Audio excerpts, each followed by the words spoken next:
Cookery சேனலை பார்த்து யார் வேணாலும் சமையல் பண்ணலாம். ஆனா சுவையான சமையல் பண்றது எப்படி? நான் இதயம் நல்லெண்ணெயில சமையல் பண்றேன். ஆஹா ஓஹோன்னு பாராட்டுறாங்க. நீங்களும் இதயம் நல்லெண்ணெயில சமையல் பண்ணுங்க, பாராட்ட வாங்குங்க. தினம் தோறும் வாங்குவே இதயம் இதயம். பெண்கள் தாக்கி உயிரிழப்பு குறித்து இரங்கல் தெரிவித்திருந்தீங்க, அது குறித்து அதான் அந்த இது நடந்த உடனே அங்கே இருக்கிற தம்பியில் இரவு எடுத்து எனக்கு செய்தி போட்டாங்க. உடனே வருத்த செய்தியை நான் பதிவு செய்தேன். என்னென்னா இதில் இது உண்மையிலே பெரும் துயரமான விபத்து. உங்களுக்கு தெரியும், இது வயலில் வேலை செஞ்சுக்கிட்டு இருக்கும்போது இடி மின்னல் தாக்கி 5 பேர் உயிரிழந்துட்டாங்க. அப்படிங்கும்போது அந்த குடும்பத்தில் ஒரு பெரிய இழப்பாயிருச்சு. நீங்களே பார்க்குறீங்க, இதுக்கெல்லாம் அரசு இதில் கவனத்தில் எடுக்குதான்னு பாருங்கள். ஒரு உழைக்கும் மக்கள் அன்றாட உழைச்சாதான் வாழ முடியுங்கிற வறுமை நிலையில் இருக்கிற மக்கள், சிற்றூர்களில் வாழுகிற பொருளாதாரத்தில் மேம்படாத மக்கள், இப்படி ஒரு பேரிடர், அது ஒரு பேரிடர் தான். திடீர்னு எதிர்பாராத விபத்து, இடி தாக்கி இறந்து போகிறதுங்கிறது, சாராயம் குடிச்சு சாகிறதுங்கிறது, அதெல்லாம் திமிர். ஒரு புகழ்பெற்ற நடிகரை பார்க்க போகிறது, ஒரு சுதந்திர தினத்தில் பங்கேற்றாங்க, நெரிசலில் சிக்கினாங்கன்னு இல்லை. அதெல்லாம் பார்க்க போய் இறந்ததுக்கெல்லாம் அரசு 10 லட்சம் கொடுக்குது. அப்புறம் தம்பி விஜய் 20 லட்சங்கிறாரு, காங்கிரஸ் கொடுக்குது, அப்புறம் பிஜேபி கொடுக்குது. இவ்வளோ ஊக்கத்தொகை கொடுக்குறாங்க. ஆனால் இப்படி எதிர்பாராமல் இந்த இடி தாக்கி இறந்து போன அந்த குடும்பங்களுக்கு ஒரு இழப்பீட்டு தொகை கொடுத்து ஆறுதல் அளிக்க ஒருத்தரும். சாராயங்குடி செத்தா போய் எல்லாரும் பார்க்குறாங்க, இங்கே போய் செத்தா எல்லாரும் பார்க்குறாங்க. தூத்துக்குடி துப்பாக்கி சூட்டில் செத்ததுக்கு எத்தனை பேர் பார்த்தாங்க? அரசுக்கு இதன் மூலமாக என்னென்னா, அதை கவனத்தில் எடுத்து பாதிக்கப்பட்ட அந்த குடும்பங்களுக்கு அதிலிருந்து மீண்டு வருவதற்கான அளவுக்கு ஒரு ஊக்கத்தொகையை கொடுத்து அவங்கள பாதுகாக்கணும். இது ஒரு பேரிடர். இது நீங்கள் நேரில் போய் சந்திக்க வாய்ப்பு? நான் போவேன். இப்போ எனக்கு வேறு திட்டம், இப்போ ஏற்கனவே திட்டமிட்டாச்சு இல்லையா, இதை நீக்க முடியாது. நாளைக்கு முழுக்க சேலத்தில் இருக்கணும், அதுக்கு தான் போகிறேன். இப்போ நான் அதுக்கப்புறம் போய் பார்ப்பேன். ஆணவ படுகொலை தடுக்கிறதுக்கு சட்டம் கொண்டு வரப்படுது சிஎம் சொல்லியிருக்காங்க. சட்டமன்றத்தில் தொடர்ந்து கொண்டு வரப்படும்னு சொல்லிட்டு இருக்காங்க. அதுக்கான நிரந்தர சட்டம் எப்போ தான் கிடைக்கும்? கொண்டு வந்தால் ஒரு குறிப்பிட்ட சமூகம் தவிர மீதி எல்லாம் வாக்கு செலுத்தாது. அப்போ அதனால் கொண்டு வரப்படும்னு சொல்லிகிட்டே இருந்துட்டு தேர்தலுக்கு அப்புறம் பார்க்க வேண்டியது. இதெல்லாம் உங்களுக்கு தெரியாதா? தேர்தல் வரும்போது இதெல்லாம் ஒரு கடும் சட்டங்களின் மூலம் தான் இதை ஒழிக்க முடியும். நீண்ட காலமாக சாதியை ஒழிக்கிறோம், சமூகத்தில் சமத்துவம் கொண்டு வரோம், சகோதரத்துவம் கொண்டு வரோம்னு சொல்லி 60 ஆண்டுகளாக ஆண்டு அது மேலும் மேலும் பெருகி கொண்டே போகுது. அது ஒன்றும் குறைஞ்சபாடு இல்லை.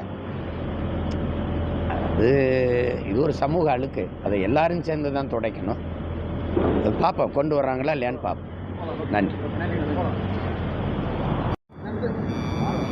இந்த 5 நிமிஷம் வந்துடுறேன். அந்த பெண்கள் தாக்கி உயிரிழப்பு குறித்து இரங்கல் தெரிவித்திருந்தீங்க, அது குறித்து அதான் அந்த இது நடந்த உடனே அங்கே இருக்கிற தம்பியில் இரவு எடுத்து எனக்கு செய்தி போட்டாங்க. உடனே வருத்த செய்தியை நான் பதிவு செய்தேன். என்னென்னா இதில்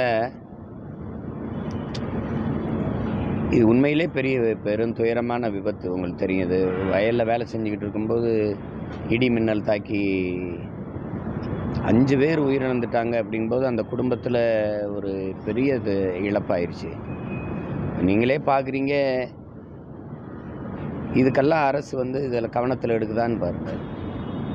ஒரு உழைக்கும் மக்கள் அன்றாட உழைச்சாதான் வாழ முடியுங்கிற வறுமை நிலையில் இருக்கிற மக்கள், சிற்றூர்களில் வாழுகிற பொருளாதாரத்தில் மேம்படாத மக்கள், இப்படி ஒரு பேரிடர், அது ஒரு பேரிடர் தான். திடீர்னு எதிர்பாராத விபத்து, இடி தாக்கி இறந்து போகிறதுங்கிறது, சாராயம் குடிச்சு சாகிறதுங்கிறது, அதெல்லாம் திமிர். ஒரு புகழ்பெற்ற நடிகரை பார்க்க போகிறது, ஒரு சுதந்திர தினத்தில் பங்கேற்றாங்க, நெரிசலில் சிக்கினாங்கன்னு இல்லை. அதெல்லாம் பார்க்க போய் இறந்ததுக்கெல்லாம் அரசு 10 லட்சம் கொடுக்குது. அப்புறம் தம்பி விஜய் 20 லட்சங்கிறாரு, காங்கிரஸ் கொடுக்குது, அப்புறம் பிஜேபி கொடுக்குது. இவ்வளோ ஊக்கத்தொகை கொடுக்குறாங்க. ஆனால் இப்படி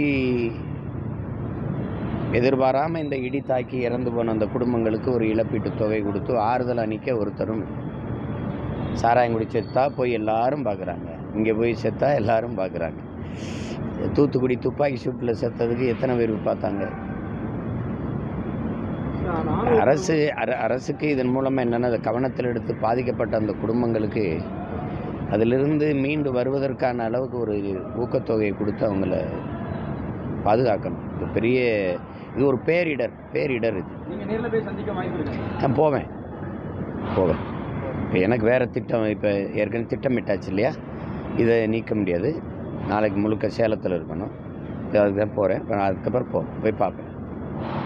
ஆணவ படுகொலை தடுக்கிறதுக்கு சட்டம் கொண்டு வரப்படுறது சிஎம் சொல்லியிருக்காங்க சட்டமன்றத்தில். தொடர்ந்து கொண்டு வரப்படும்னு சொல்லிட்டு இருக்காங்க. அதுக்கான நிரந்தர சட்டம் எப்போ தான் கிடைக்கும்?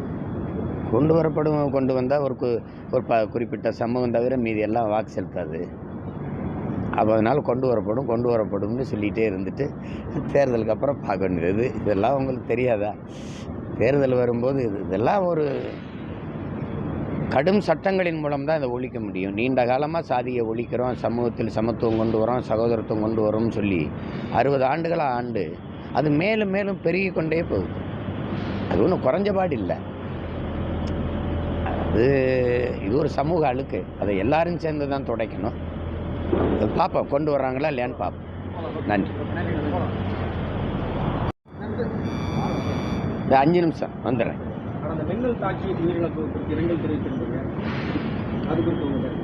அதான் இந்த நடந்த உடனே அங்கே இருக்கிற தம்பியில் இரவு எடுத்து எனக்கு செய்தி போட்டாங்க. உடனே வருத்த செய்தியை நான் பதிவு செய்தேன். என்னென்னா இதில் இது உண்மையிலே பெரும் துயரமான விபத்து. உங்களுக்கு தெரியும், இது வயலில் வேலை செஞ்சுக்கிட்டு இருக்கும்போது இடி மின்னல் தாக்கி 5 பேர் உயிரிழந்துட்டாங்க. அப்படிங்கும்போது அந்த குடும்பத்தில் ஒரு பெரிய இழப்பாயிருச்சு. நீங்களே பார்க்குறீங்க. இதுக்கெல்லாம் அரசு இதில் கவனத்தில் எடுக்குதான்னு பாருங்கள்.